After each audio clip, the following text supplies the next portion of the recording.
Hey everyone, today I'll be going over the Gamepad aiming issues I have with Paladins and some requests I have to improve them. Paladins is still being supported, so hopefully these will make it in at some point. Getting straight into it, Paladins uses a square dead zone, meaning you have to push the stick further in the corners before you start seeing cursor movement occur, as you can see. Square dead zones also have the side effect of restricting diagonal movement around the axes, the amount of which is respective to the dead zone size. So as you can see, I can make some bobbing movements and I'm moving perfectly left. If I can make an obvious angle and I'm still moving perfectly left. This is until I break into this green region where you start seeing diagonal movement occur. This is very obvious when looking straight up or down because of view caps, and no horizontal movements occurring right now until I break into these green regions.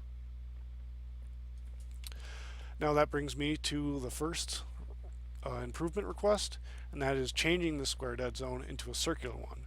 That would make exiting the dead zone consistent on every angle, and circular dead zones don't have this issue with restricting diagonal movement. So if you made a subtle stick angle, you should see your cursor moving subtly diagonally. So you get full and correct diagonal movement back. Paladins does have dead zone options, and it's great that it has dead zone options, but I feel these ones are a step back from what it had quite a while ago. Um, uh, much older version had more granular options. It had a slider from 1 to 60, and that's quite a bit better than 4 options. So that would more granular control would be nice to bring back. And the other issue with these options is these affect both sticks. So while it might be nice playing at a minimum dead zone for aiming, having your movement be so sensitive might not be ideal. So ideally, these dead zone options would only affect the right aiming stick, and the left stick should either get its own dead zone options or just be a static semi-large dead zone size that could be comfortable for players. Now moving to these turn acceleration modes, uh, just as a slight description of them, dynamic has kind of a exponential curve, same with classic, and basically what these modes do is alter what this turn acceleration strength slider does.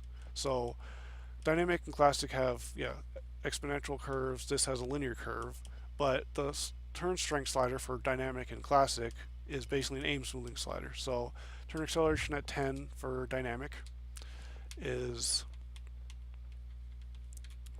pretty snappy. Where's that? And at 0, there's some heavy aim smoothing, so it takes a while for your turn rate to build up. Classic is pretty much identical in this respect. So very heavy aim smoothing and very low aim smoothing.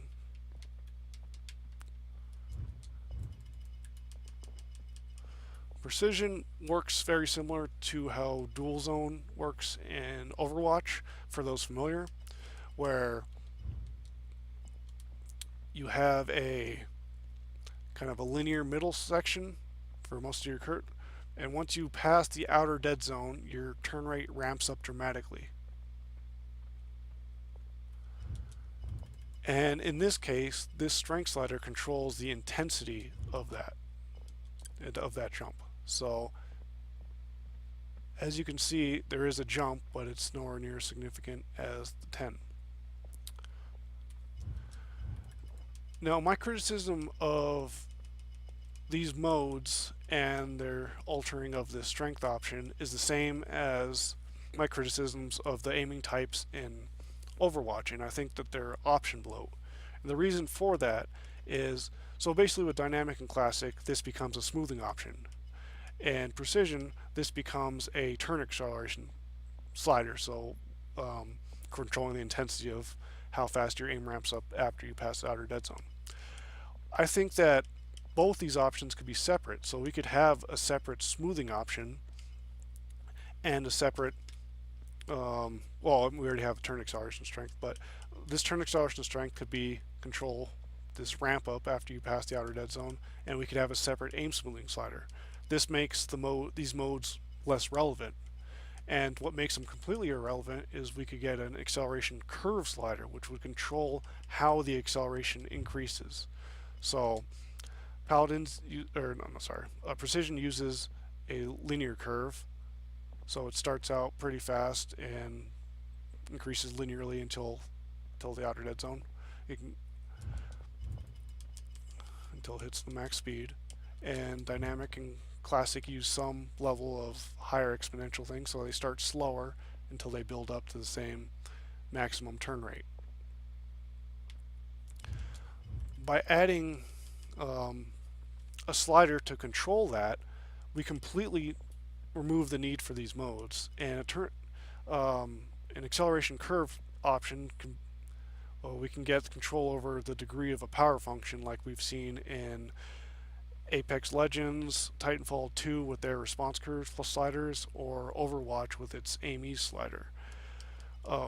So those three options, an acceleration curve slider, an aim smoothing slider, and a turn acceleration, would remove the need for these modes at all and allow you to customize them or mix and match the elements of these modes. So if you wanted a classic, a similar classic mode where you have a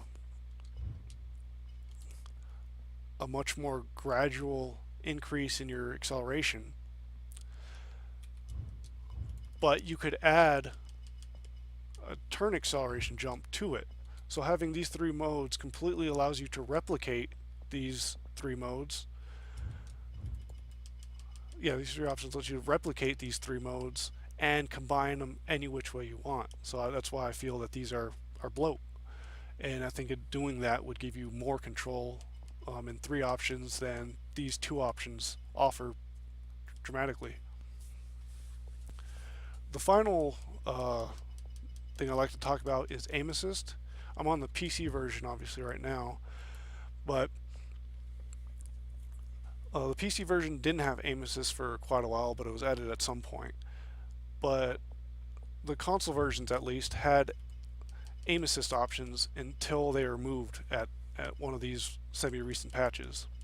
Those should be brought back. Removing them is just kind of a straight downgrade. Some players might prefer not having aim assist. Some might not like the intensity of it and just like a lower amount of it. So bringing that back is just a kind of a simple request since they were already in the game and perfectly functional.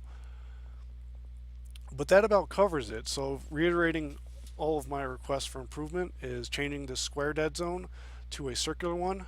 It would make exiting the dead zone more consistent, make diagonal movement correct, and make diagonal full and correct. Have these dead zone options more granular. The exact range doesn't matter. It could be 0 to 30, 0 to 60 like it was. But some more granular control would be much better than these four current options. Have these dead zone options only apply to the aiming stick. Either add a dead zone for the left stick or just set it at some blanket value like 20%. Remove the turn acceleration mode, replace it with an acceleration curve slider where you control the degree of power function, maybe like 1 to 3. So a linear to a cubic function with a decent increments in between. So like you can set x to the 1.7 or whatever. Aim smoothing with a range to completely disable it or add heavy aim smoothing, and turn acceleration strength with the range of being able to disable it or set it high like Precision with 10 currently is. So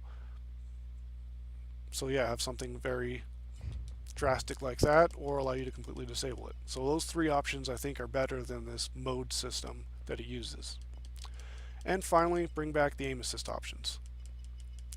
I think all those together would make aiming quite a bit better than it currently is, and I think the game would be better for it.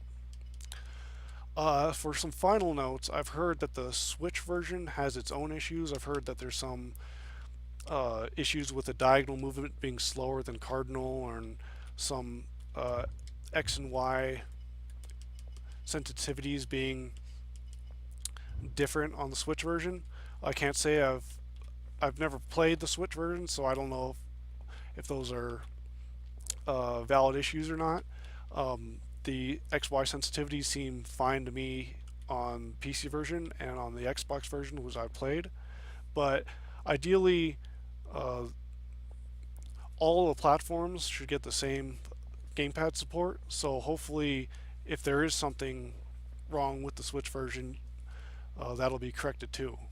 So yeah, if Evil Mojo, you ever see this, hopefully you'll take some steps to improving the gamepad controls for all of us console players, or maybe some of the gamepad players on PC.